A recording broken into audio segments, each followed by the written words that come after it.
Así es, porque mucho se está hablando sobre los reavalúos, sobre la subida de impuestos de inmueble, sobre ese impuesto ir a precio comercial y no a precio real. Hay muchas dudas sobre este caso. Con nosotros está Horacio Estriviel, es miembro del equipo del Ministerio de Economía y Finanzas. Horacio, bienvenido a Next Noticias. Gracias. Y bueno, primera pregunta. Gracias, Fernando. Esto de los reavalúos es tal como lo están pintando, de que podemos perder nuestras propiedades y que es un impuesto del 2% sobre el valor comercial de la casa. Empiezo por el final. No hay revalúos y no hay ninguna intención de practicar revalúos, mucho menos de confiscar casas. La vía de confiscar casas no tiene ningún antecedente en Panamá. No hay precedentes en ese sentido. Ninguno, ni uno. No hay un solo caso. Inclusive, que un gobierno pretenda ir por esa vía, me parece que es un suicidio político. Claro. No tiene ni fundamento técnico, ni legal, ni económico, ni político. Ahora sí, haciendo un recuento, ¿qué ocurre? A través de la ley 8 del 2010, el gobierno anterior efectivamente adopta una práctica que es establecer un proceso de reavalúo, inclusive se podía hacer, la ley faculta, a que se haga a través de empresas privadas. Pero eso era, porque la primera vez que escuché de esto fue cuando se iba a pagar la cinta costera y era parte de la ciudad solamente la que se revaluaba o se revalorizaba más bien. Efectivamente, esa figura es un poquito distinta, Fernando, en el sentido de que eso es más bien un fenómeno de revalorización, que básicamente consiste en que si el gobierno invierte en una obra de infraestructura, una carretera, eso provoca una revalorización Me del acuerdo área. que el ejemplo parangonable era el de la vía Porras, cuando Así se es. pasó de 2 a 4 paños. Desconozco ese caso, pero el de la cinta costera te puedo afirmar con certeza de que se trató de hacer, pero luego Se echó para atrás. se echó para atrás, se revirtió a la medida. Pero ese es el aspecto por así decirlo, de la revalorización. Los reavalúos, como tal, no existen. Es una falacia que se ha creado. Inclusive, como te comentaba, a través de la ley 8 del 2010 se inicia un proceso de revalorizaciones y que se suspende por razones diversas a las que no voy a entrar en este momento. Vale. ¿No? Lo cierto del caso es que, como resultado, sí quedaron algunas viviendas revalorizadas que tenían que pagar un nuevo impuesto. El gobierno de Martinelli decide revertir esto y me parece sabia la decisión porque se hizo mal, como se dice. Y entonces la gente quedó inconforme porque se define que se suspendía a través de una resolución. Para no aburrirte, lo cierto del caso es que la sociedad con justa razón protestó y dijo una resolución no puede tener más validez que una ley, tiene que derogarse. Se aprovechó la ley de descentralización efectivamente para pasar un artículo, que lo cito aquí, es el artículo 89, que señala esencialmente que quedaban sin efecto todos los revalúos que se habían hecho hasta esa fecha. Okay. Más aún, la misma ley, en su artículo 69, definía algo que ya está establecido desde hace muchas décadas en el Código Fiscal, y es que el Estado mantiene la prerrogativa efectivamente de hacer revalúos. Pero como yo sé que alguien me va a citar fuera de contexto en una página de Facebook de una diputada, solamente voy a poner esta parte, agrego a esto, el Estado mantiene, siempre ha tenido y siempre tendrá la facultad de hacer revalúos. El problema no es ese, el problema es cómo lo haga. El simple hecho de que el Estado tenga la facultad no quiere decir que lo va a hacer, y no se está haciendo, ¿verdad? Y si se llegase a hacer, tendría que hacerse con apego a un sistema justo, ¿no? Pero no se está haciendo. Lo que sí es cierto es que, sobre todo en los últimos 6 años, Sí, el sistema estaba fuera de control. así es. Es decir, y si vamos a precios comerciales, había propiedades Ahí voy. que Fernando, no lo valían. Es decir, el hecho es, también ha existido por mucho tiempo y sigue existiendo un mecanismo a través del cual, si tú vendes tu casa, obviamente eso implica que tienes que registrar el nuevo valor. Claro. Y al registrar el nuevo valor, el propietario nuevo tiene que pagar sobre el valor nuevo. Eso pareciera una cosa lógica. Y esto es lo que ha dado pie a que algunos diputados y diputadas saquen a relucir una supuesta revalorización que no la hay. Lo que hay es una transacción entre dos privados y como consecuencia de eso se establece un nuevo valor, un valor que establece no el Estado a través de un proceso de revalorización, sino el precio que se establece a través del mercado. Eso es lo que hay. que solamente es efectivo cuando se vende la propiedad. Efectivamente, si tú no has vendido tu casa, no hay ninguna razón para suponer que tú tienes que pagar ningún nuevo impuesto. Esa es la realidad. Lo demás es producto un poco de medias verdades y de hechos que luego se llevan a conclusiones falsas. Se afirma con frecuencia, quieren revalorizar, tienen un plan, pero no hay ningún sustento, no hay nada que lo fundamente. Por el contrario, los hechos evidencian de que el Estado más bien lo ha hecho es dejar sin efecto, retrotraer el proceso de revalorización que se dio el gobierno anterior. Si yo pregunto, si el gobierno actual quisiera revalorizar, ¿qué sentido tendría entonces haber aprobado el artículo 89. O sea, lo que tú me estás diciendo es que el Estado elimina las revalorizaciones para luego volver a ponerlas, para entonces confiscar las casas para supuestamente generar ingresos para cubrir una deuda. Que Sí. lo que tienes aquí es una mezcla de medias verdades y de mentiras completas, ¿no? Porque también se dijo, es que con esto es que se va a financiar la descentralización municipal. A ver, excelente punto, Fernando. A ver, la descentralización se financia con el impuesto de bienes inmuebles, que siempre existió y se seguirá Pero básicamente, poniendo en práctica. lo único que se está haciendo es Transferírselo a los municipios. transferirse, pero solamente al municipio de Panamá, que era el único que no lo cobraba. Los Bueno, demás municipios, sí. el único que lo cobraba era el de Colón. Ok. Y lo que se hace, como se hace en muchos países, este es un impuesto que por naturaleza lo Es cobran los municipal. impuestos. El impuesto lo cobran los municipios, corrijo, las autoridades locales. Y eso es lo que se hizo en Panamá. Es decir, ahora mismo, dada la presión que había, lo que se hizo es que la DGI lo va a seguir cobrando, pero el producto de esa recolección se Va directamente redistribuye hacia los distintos municipios. Por ejemplo, en años pasados representó unos 160 millones de dólares y creo que el año pasado representó unos 140. Hay una pequeña caída en ese ingreso. Eso es todo lo que se ha hecho. No ha variado el ingreso, se mantiene más o menos a nivel estable que estaba. Esa es la realidad. Entonces, no debemos preocuparnos por nuestras casas, ni que un día nos va a llamar alguien de la DGI diciendo, hey, debes tanto porque Mira, ahora tu casa vale tanto. Las ni nada denuncias se que, le hay, parezca. que se han interpuesto supuestamente, o las denuncias que circulan en las redes y en la televisión de que se están practicando revalorizaciones, obedecen a lo siguiente y está claramente establecido en un comunicado que emite la NATI al respecto. Son producto de que o se te venció, Fernando, la exoneración que te Sí, claro, que corresponde. toda la gente de los Se te 20 venció, años tienes que empezar a pagar tienes impuestos. que pagar impuestos. Lo otro es producto de lo que te he señalado, de que alguien vendió su vivienda y de que se establece un nuevo precio y te llaman y te dicen, oye, sobre la base del nuevo precio tienes que pagar este monto.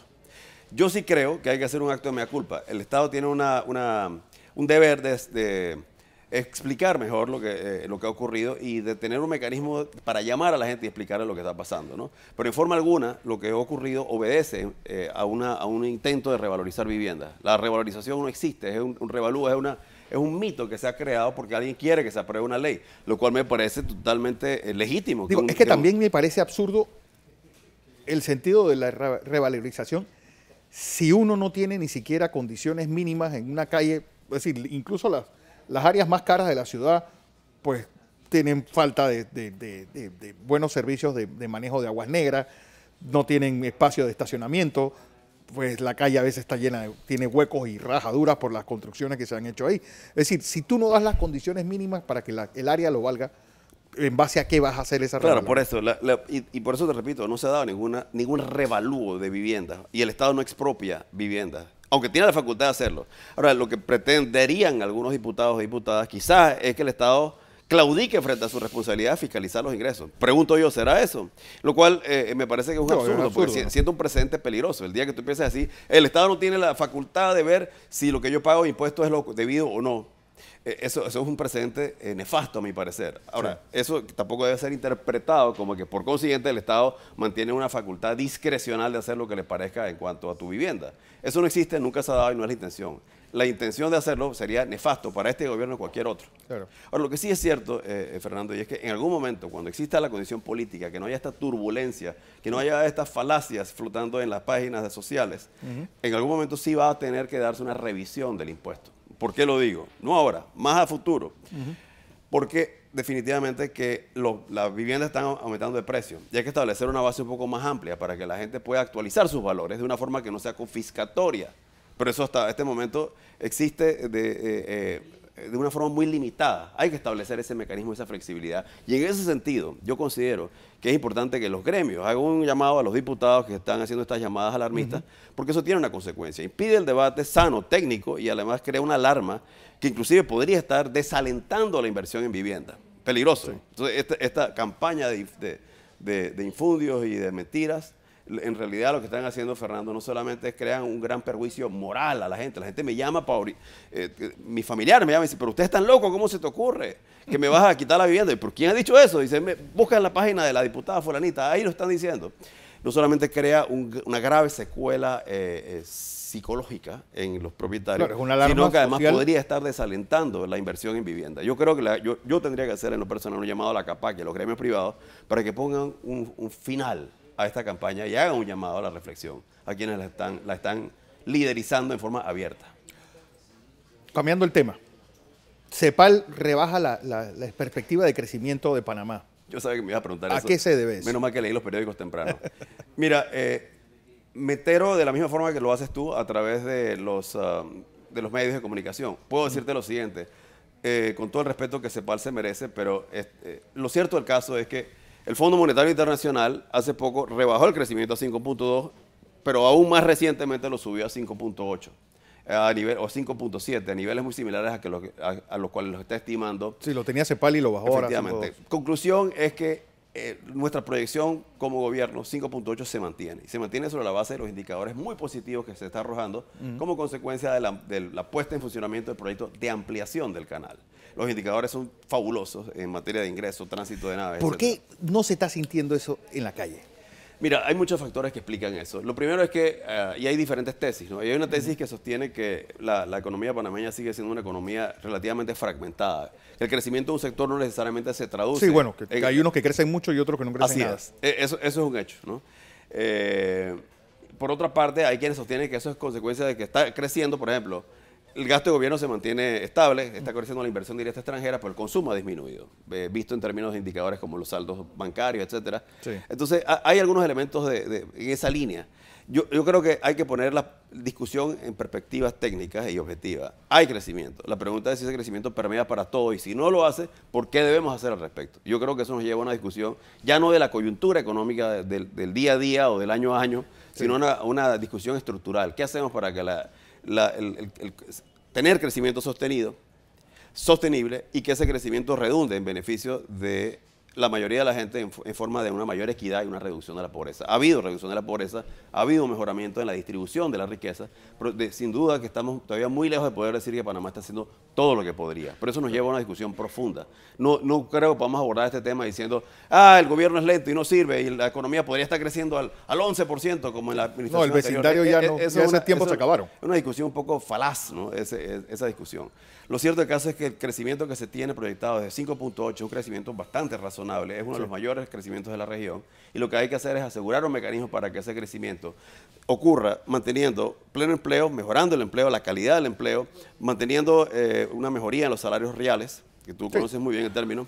Eso es lo que hay que buscar. Pero yo creo que el problema no hay que buscarlo en la fiebre, no hay que buscarlo en la sábana. El crecimiento de Panamá es aceptable. Lo que hay que analizar es si ese crecimiento se está dando como debe darse para beneficiar a las masas que debe darse. Claro, y si ese crecimiento se está dando en todo el país, que esa es otra. Así es. Solamente este triángulo de Panamá, Raiján y Colón es lo único que hay está muchas cosas que mejorar a través de políticas públicas, ¿no? Y solamente, es decir, la rebaja de la pobreza, que también es un aspecto que yo creo que vale la pena para un diálogo mucho mayor, pero es decir, es ficticio porque a través de subsidios cualquier país dice que sus habitantes han salido de la pobreza, pero tenemos personas que viven pues no recibiendo agua potable constantemente, en escuelas pues un poco dignas, recibiendo servicios de salud casi mínimos cuando se reciben. Es decir, y yo creo que esos son indicadores que vale la pena también incluir dentro de... Yo coincido contigo en que debemos buscar soluciones que sean más permanentes y más de largo plazo. Sin menoscabo del hecho de que hay alguna gente que necesita la ayuda ya, que no podía esperar, ¿no? Se había mencionado mucho lo de suspender el subsidio a los tanques de gas. O por lo menos controlarlo. Efectivamente. Está el proyecto todavía eso. Hay estudios, hay evaluaciones y se estudian alternativas con la debida precaución. No puedo decir que hay una decisión tomada porque no la hay y no puedo garantizar que se va a tomar, pero sí hay estudios y coincido contigo en cuanto a que este es un ejemplo de un subsidio que debería revisarse. Por ejemplo, el de la electricidad se revisó en ese sentido y eso ha representado grandes beneficios para el Estado. ¿En qué consistió la revisión? En suspender el beneficio que estaban recibiendo personas que realmente todo lo necesitan. Claro. Y yo creo que cualquier política de subsidios y de ayuda social empieza por allí. Medir resultados, refocalizar el gasto y tratar de hacerlo con una concepción no de asistencial, sino de asegurar que desarrollas la autonomía y la capacidad de movilidad social del individuo. Bueno, que aquí es, por ejemplo, ayer salía un poco las cifras de México que son muy indicativas del resto del continente. 100.000 millonarios versus 50 millones de personas que viven por debajo de la línea de pobreza. Es decir, es realmente, y eso es si tú lo ves, es una situación que tal vez se traslape a la mayor parte de los países de América Latina. Efectivamente, Fernando, y a riesgo de sonar un poco perogrullesco o de repetir ya viejos enfoques, es necesario atacar el tema desde el punto de vista de la calidad de la salud. Pero déjame ver esto en una perspectiva más amplia, y es lo que yo creo que es un tema obligado para los panameños, discutir estos temas, en vez de quedarnos en el tema de que si la construcción, que si bajó, que si quiero el subsidio, que si quiero la exoneración. Hace falta un programa integral social que pase desde mejorar la condición en la cual nace un individuo, una criatura, luego estudia y luego crear condiciones de trabajo. ¿Por qué te digo esto? Porque tú puedes reforzar la política de mejorar la asistencia a nivel del nacimiento, por ejemplo. Sí, alguien que no va a dejar de recibir subsidios durante toda su vida, pero a cambio de tener servicios sociales deficientes. El problema es integral, es toda una etapa en la vida de un individuo. Tienes que ayudarlo a crear las condiciones para que nazca y se alimente y se críe bien, ¿no? Y reciba la nutrición necesaria. Luego crear las condiciones para que estudie. Luego crear las condiciones para que ingrese al mercado laboral o que sea un individuo que pueda innovar. Claro. Por ende, son políticas verticales, ¿no? Desde el punto de vista y después que se jubile dignamente. Exacto. Lo que está pasando de alguna forma es que no hemos logrado ¿cómo se llama?, articular esas distintas etapas en materia de política. The Economist hace unos meses dijo que esa rebaja del petróleo tan radical que ha habido era el momento ideal para ir recortando un montón de subsidios. Efectivamente, y en ese sentido creo que lo hemos logrado, al menos en cuanto al subsidio que corresponde a energía eléctrica. Ahí se ha desmontado el mecanismo de tal forma que eso representó para el Estado un ahorro de unos 160 millones de dólares anuales. A partir de ahora sí. Lo único es que tienes que estar preparado, Fernando, ¿Qué para pasa ayudarnos, cuando empieza a subir el precio del petróleo, la gente se va a quejar y va a querer. Pero digo, cuando empiece a subir el precio del petróleo, en teoría la matriz debe estar ya dirigida a más agua que a petróleo. Excelente punto. Esto es una oportunidad de oro, una oportunidad de oro no solamente para desmontar los subsidios, sino para ir desarrollando una política energética que garantice mayor competitividad, calidad en el servicio y una matriz diversificada de eólica, eléctrica, hidráulica. Y de distintas naturalezas. Sí. Bueno, don Horacio Estriví, vamos a ver si la gente quedó clara con esto de Espero yo. de los reavalúos.